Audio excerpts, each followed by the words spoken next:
सच्ची घटना। मरने के बाद मोबाइल मांगती लड़की। ये कहानी झारखंड के धनबाद जिले के एक छोटे से शहर के आसपास के गांव की है।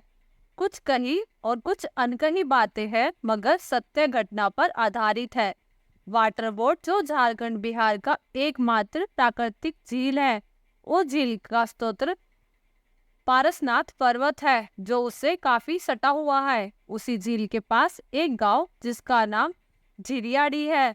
जैसे कि हम जानते हैं, हर गांव का अपना एक नियम और कानून होता है। उस गांव के बाहुबली लोग उसे बनाते हैं, जिससे आमजन को काफी हद तक नुकसान भी होता है। कहानी के मुख्य पात्र उसी गांव की निचली जाति में जन्मी सुगिया, जो एक 19 वर्ष की लड़की है, और मगरू, जो एक 21 वर्ष का लड़का है, परंतु वो एक ऊंची जाति का है। मैं आपको ये कहानी इसलिए सुना रही हूँ क्योंकि इन दोनों के जीवन का अंत हो चुका है, जिसका कारण इनका समाज था। बात उन दिनों की है जब दोनों स्कूल में क्लास 10th में साथ में पढ़ते थे। दोनों ने साथ में ही अपने एग्जाम दिए थे। इसी दौरान दोनों की मित्रता हुई और फिर दोनों प्रेम संबंध में बंध गए। पहले मानसिक और फिर शारीरिक रूप से दोनों एक हो गए। देश आजाद होने के बाद भी जो बालिग है, उन्हें संवैधानिक अधिकार नहीं है कि वो अपने लिए कोई लड़का या कोई लड़की देख सके। जब ये समस्या बड़े बड़े शहरों में आम बात होती है, तो गांव में तो इसके अधिकार का कोई मतलब ही नहीं होता। जो पंचायत कहे या घर वाले कहे वही सही है। इसी सोच के दुष्परिणाम से सुगिया और मगरू जैसे जोड़े को भुगतना पड़ा। जब उनका प्यार पनपा और आगे बढ़ा तो गांव वालों को खबर हो गई। गांव वालों ने लड़का और लड़की को मार पीट कर बहुत समझाया, लेकिन न तो सुगिया मानी और ना ही मंगरू। समय बीतता गया और यह घटना बार बार होने लगी। वो दोनों मार खाते, ताने सुनते, पर एक दूसरे से विवाह करने की जिद को नहीं छोड़ते थे। बात सिर्फ यहीं तक नहीं रुकी, बात अब पंचायत तक पहुंच गई थी। पंच ठहरे ऊपरी जाति के, तो उन्होंने लड़की वालों को ही गलत ठहराया और लड़के से दूर रहने को कहा। लेकिन मंगरू सुगिया का साथ नहीं छोड़ना चाहता था। उन दोनों को गांव के चौराहे पर मिलना, चोरी छिपे झील में जाना सभी को पता था। उन दोनों की प्रेम कहानी हर एक की जुबानी बन गई थी। कुछ लोग तो उन्हें वासना का पुजारी कहते थे, तो कुछ लोग उन्हें सच्चे प्रेमी कहते थे। दिन बीतते गए, साल बढ़ता गया। उनके प्रति गांव वालों और घर वालों की घृणा अब चरम पर पहुंच गई थी। जैसे उन्होंने प्रेम नहीं, भारत माता के दामन पर दाग लगा दिया हो, जैसे कोई देशद्रोही वाला उन्होंने कुछ काम किया हो। उनके सभी दोस्त, यहाँ तक कि उनकी सहेलियां भी उनको खुद से अलग कर लिया था।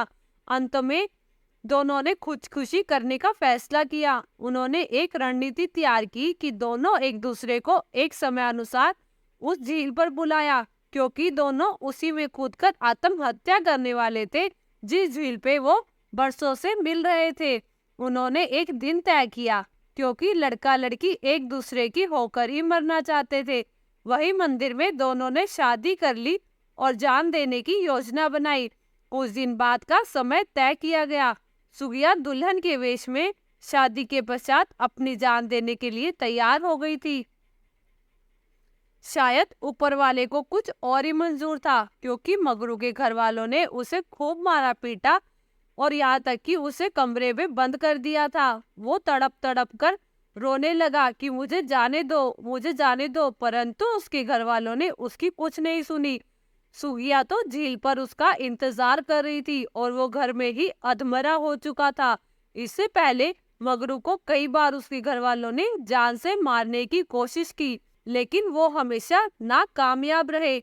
सुगिया डैम पर समय के अनुसार पहुंच चुकी थी, लेकिन मगरू अभी तक वहां नहीं आया था। वो उनका इस इंतजार करती रही। उससे बात करने के लिए वहां उस रास्ते से जो भी लोग गुजरते, वो उनका मोबाइल मांगती और मगरू का नंबर लगाती, लेकिन उसका फोन तो कहाँ ही लगने वाला था। उसका मोबाइल उसके घर वालों ने ले लिया था। सुगिया शाम तक वहीं रही और मोबाइल लोगों से मांग मांग कर मगरू को फोन करती रही, जब रात हुई तो उसने सोचा होगा कि मैं घर चली जाऊं, लेकिन वो किस मुंह से घर जाए, क्योंकि वहां पे किसी को कुछ फर्क पड़ने वाला नहीं था। उसने उसी जंगल में अपने आप को रहना सही समझा और पूरी रात वहीं पर बिताई। फिर सुबह हुई तो जो लोग वहां से पार कर रहे थे, फिर सुगिया ने उनसे मोबाइल मांगना शुरू कर दिया और मगरू को लगातार फोन मिलाती रही, लेकिन उसने किसी भी तरह का कोई जवाब नहीं दिया। रो रो कर सुगिया का अब बुरा हाल हो गया था। उसी दौरान उसके घर वाले सुगिया को ढूंढने के लिए जंगल की तरफ जाने लगे, लेकिन सुगिया ना जाने जंगल में कहाँ छुप गई कि उसे कोई ढूंढ ही नहीं पाया। सुगिया बिना खाए पिए 2 दिन से भूखी थी। अब तो उसका शरीर भी जवाब दे रहा था, लेकिन वो फिर भी रास्ते में आने जाने वाले अजनबी लोगों से मोबाइल मांगती और मगरू का फोन करती, लेकिन सुगिया के प्रेमी मगरू ने उसकी बात नहीं हुई और उसी रात वह जंगल में भूखे प्यासे रही। लेकिन उसके इस हालात पर किसी को भी तरस नहीं आए। जंगल में छिपे माओवादियों ने उसके साथ बलात्कार कर उसे पूरी तरह से बर्बाद कर दिया। उसके अगले ही सुबह सुगिया ने हिम्मत जुटाकर झील में कूदकर आत्महत्या कर ली और वो इस जालिम दुनिया को छोड़कर चली गई। बात यही खत्म नहीं हुई, अभी कहानी में नया मोड़ आएगा। सुगिया की मौत आग से भी तेज पूरे गांव में फैल गई। थोड़ी देर से ही सही, मगरू को भी इस बात का पता चल गया।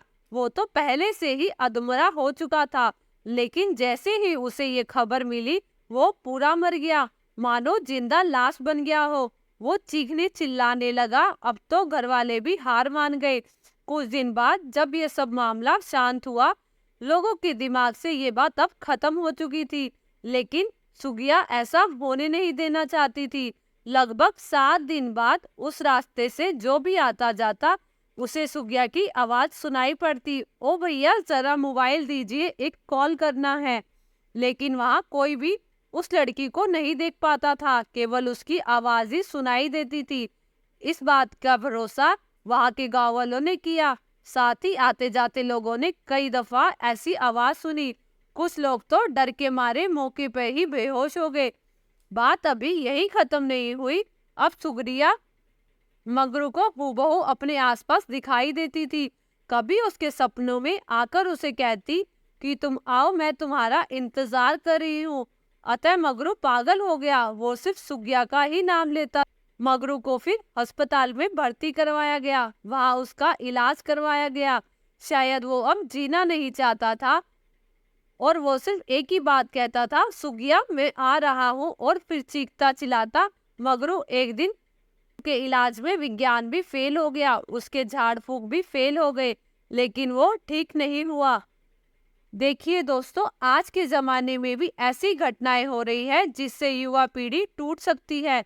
मैं पूरे भारतवर्ष के लोगों को एक अनुभव माता पिता और तमाम अभिभावक से पूछता हूँ, किसी का निर्माण ही आधारी प्रेम है तो क्या हक बनता है किसी को झूठे शान के लिए सुगरिया और मगरू जैसे प्रेमियों की जिंदगी बर्बाद करने का।